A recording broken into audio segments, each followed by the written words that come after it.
రాము కథ. ఒక ఊరిలో రాము మరియు అతని తల్లి జీవించేవారు.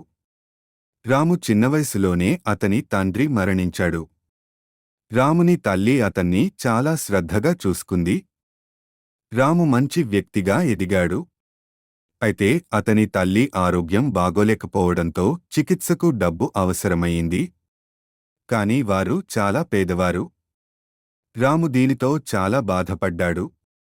ఆ సమయంలో గ్రామరాజు ఒక ప్రకటన చేశాడు.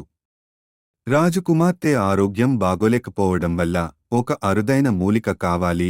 అది అరణ్యంలో మాత్రమే లభిస్తుంది. అది ఓ పెద్ద పాముతో రక్షించబడుతుంది. మూలికను తీసుకొచ్చిన వారికి బంగారు నాణేలను బహుమతిగా ఇస్తామని రాజు ప్రకటించాడు. రాము ఆ మూలికను తీసుకురావాలని నిర్ణయించుకున్నాడు. తర్వాత రోజు రాము అరణ్యంలోకి వెళ్ళాడు. అరణ్యంలో నడుస్తూ రాము ఒక మాట మాట్లాడే చెట్టును చూశాడు. ఆ చెట్టు రామును నీళ్లు పోయమని అడిగింది. రాము చెట్టుకి నీళ్లు పోశాడు. చెట్టు రామును అడిగింది, నువ్వు ఇక్కడికి ఎందుకు వచ్చావు? రాము తన అవసరాన్ని చెట్టుకు చెప్పాడు. చెట్టు, నా దగ్గర ఒక వజ్రం ఉంది. ఆ వజ్రాన్ని ఆ పాముకి ఇస్తే అది నీకు ఆ మూలికను ఇస్తుంది అని చెప్పింది. రాము ఆ వజ్రాన్ని తీసుకుని పాము వద్దకు వెళ్ళాడు. పాముకు వజ్రాన్ని ఇచ్చి మూలికను తీసుకున్నాడు. రాము ఎంతో ఆనందంగా ఊరికి తిరిగి వచ్చాడు.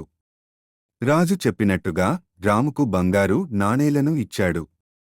రాముని ధైర్యానికి ముగ్ధుడైన రాజు రామును తన కుమార్తెతో వివాహం చేసుకోమని కోరాడు. రాము అంగీకరించాడు. చికిత్స ద్వారా రాముని తల్లి కూడా పూర్తిగా ఆరోగ్యంగా మారింది. రాము గ్రామానికి రాజుగా మారాడు. నైతికం: ఇతరులకు సహాయం చేయాలి, కష్టకాలంలో ధైర్యంగా ఉండాలి.